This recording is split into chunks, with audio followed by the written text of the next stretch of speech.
Good morning students, welcome to the channel R K Kushwaha English 563। Dear students, आज मैं आपके बीच में एक नए topic syntax the correct arrangement of words in a sentence के साथ उपस्थित हूँ। हम लोग सिंटैक्स के अंतर्गत आर्टिकल ए, एन और द के प्रयोग को समझेंगे। तो आइए सबसे पहले समझते हैं कि ए, एन और द क्या होते हैं। तो देखते हैं। The words a, an and the are called articles. The words a, an and the are called articles.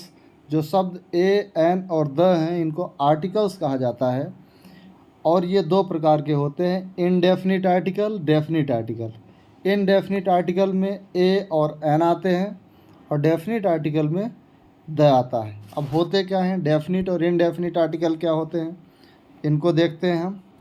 तो डेफिनिट और इनडेफिनिट आर्टिकल, सबसे पहले ए और an is called the indefinite article because it is used before an indefinite person और thing.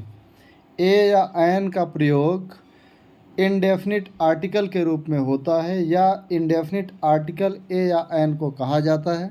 क्योंकि ये किसी indefinite person, किसी अनिश्चित व्यक्ति या चीज़ के पहले यूज होते हैं। थिंग के पहले, किसी व्यक्ति, वस्तु या स्थान या कोई भी चीज़ है उसके पहले यूज होते हैं जो कि अनिश्चित होता है। वहीं the is called the definite article because it normally points out some particular person और थिंग। कि द जो आर्टिकल होता है ये डेफिनिट आर्टिकल कहा जाता है।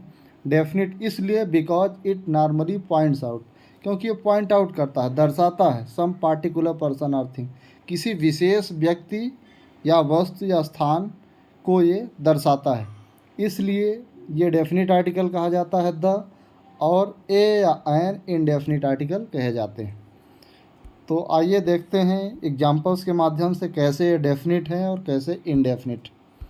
तो ये एग्जाम्पल है, पहला एग्जाम्पल 3 सेंटेंसेस का एक सेट है। जिस तरह से सेंटेंसेस को पैराग्राफ में लिखा जा सकता है उस तरह का ये सेट है। तो इस सेट के माध्यम से हम देखेंगे। There was a lion in a forest, जो एग्जाम्पल है हमारा पहला, there was a lion in a forest. अब इसी का जो दूसरा सेंटेंस है, the lion was very dangerous, और इसी का तीसरा sentence, the forest was very dense. अब हम पहले सेंटेंस में देखें, लायन के पहले आर्टिकल अ का प्रयोग किया गया, फॉरेस्ट के पहले आर्टिकल अ का प्रयोग किया गया है। इसका मतलब है लायन, किसी विशेष लायन की बात नहीं हो रही बस, लेकिन सामान्य लायन की बात हो रही है, इनडेफिनिट लायन की बात हो रही है। उसी तरह से फॉरेस्ट के बारे में भी इनडेफिनिट आर्टिकल का यूज किया गया है। इसका मतलब है कि इनडेफिनिट फॉरेस्ट की बात हो रही है। तो there was a lion in a forest, किसी जंगल में कोई शेर था, किसी जंगल में कोई शेर था। ना तो हम जंगल को जानते हैं ना उस शेर को जानते, लेकिन जैसे ही हम इसी से रिलेटेड दूसरा सेंटेंस लिखेंगे तो दूसरा सेंटेंस देखें, the lion was very dangerous. Lion बहुत ख़तरनाक था, शेर बहुत ख़तरनाक था। अब इसी लायन के पहले द का प्रयोग कर दिया गया। The forest was very dense, इसी फॉरेस्ट के पहले द का प्रयोग कर दिया गया।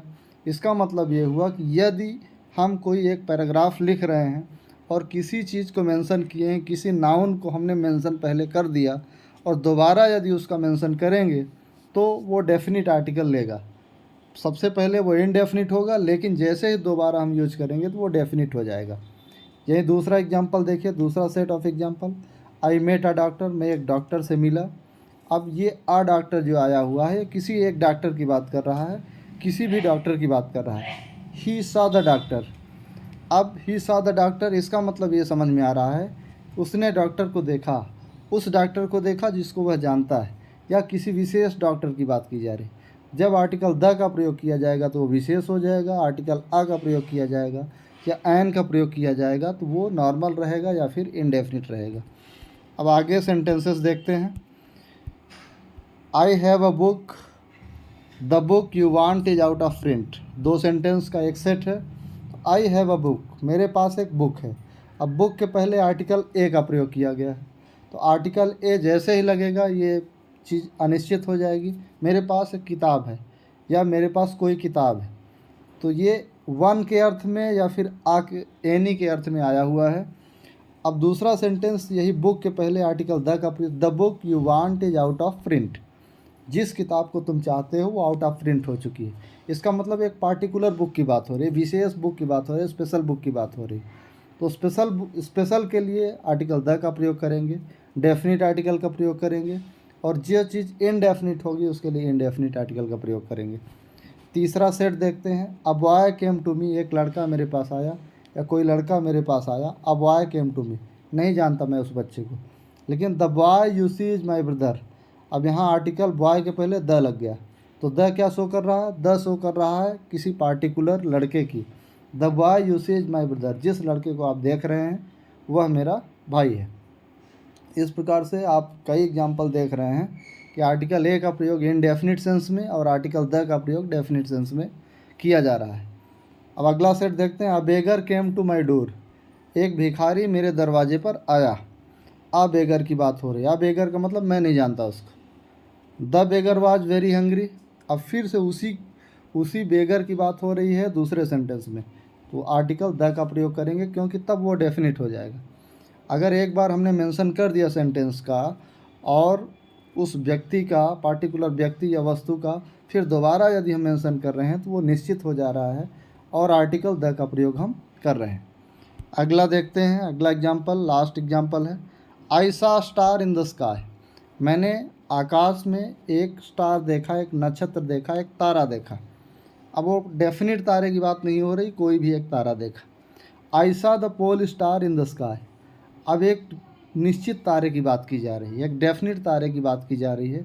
तो निश्चित तारे की जो बात की जा रही है, I saw the pole star in the sky, तो जैसे ही निश्चित होगा आर्टिकल द का प्रयोग किया जाएगा, जब तक अनिश्चित रहेगा आर्टिकल अ का प्रयोग किया जाएगा। इस प्रकार से आपने देखा कि डेफिनिट और इनडेफिनिट आर्टिकल, ए या एन इनडेफिनिट आर्टिकल है और द जो होता है वो डेफिनिट आर्टिकल होता है। तो डेफिनिट आर्टिकल का यूज़ तब करते हैं जब चीज़ें हमें निश्चित समझ में आती हैं, और जब चीज़ें अनिश्चित समझ में आती हैं और सामान्य स्थिति में होती हैं तो उसके पहले ए या एन का प्रयोग किया जाता है। Thank you very much, have a nice day.